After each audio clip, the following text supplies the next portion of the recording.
पवन सिंह के गाने को छोड़कर बाकी सारे सिंगर लोगों का पसीना छूट गया है। उनके गाने पर व्यूज ही नहीं आ रहा है। 16-18 घंटा हो गया, गाने पर 5 लाख व्यू, 60,000 लाइक। ऐसे नहीं चलेगा, ऐसे चलेगा तो कैसे होगा। और सुबह पवन सिंह और खेसारी लाल यादव का गाना आता है एक साथ। पवन सिंह का तो 1 मिलियन क्रॉस हो गया 16 से 18 घंटा में, लेकिन खेसारी लाल यादव का 5 लाख व्यू आने में पसीना छूट गया। एक बात और, आप लोग का डिमांड रहता है गाने पर 30 लाख लेंगे, 40 लाख लेंगे। अगर लगातार ऐसे ही गाने पर रिस्पॉन्स रहा तो कंपनी वाले कभी नहीं लेंगे गाना। जब आप लोग का कंपनी वाले 30 लाख 40 लाख में गाना लेंगे और गाने पर 24 घंटा में 60,000 लाइक और 5 लाख व्यू जाएगा तो कंपनी वाले भाई बेवकूफ नहीं है कि 30 लाख रुपया लगाकर और 5 लाख व्यू ले 24 घंटा में।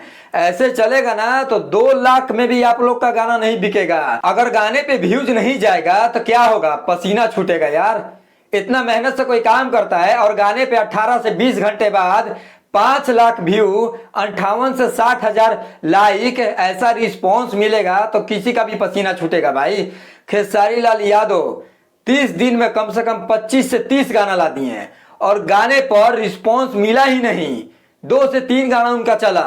अगर लगातार ऐसे ही होता रहा ना तो कंपनी वाले गाने लेने के लिए सोचेंगे, क्योंकि यार खेसारी लाल यादव बड़े स्टार हैं। हम किसी का तौहीन नहीं कर रहे हैं, लेकिन फैंस उनका क्यों नाराज है ये तो फैंस ही बता सकते हैं। बाकी चलिए मिलते हैं नेक्स्ट वीडियो में। अपना राय कमेंट सेक्शन में दीजिएगा।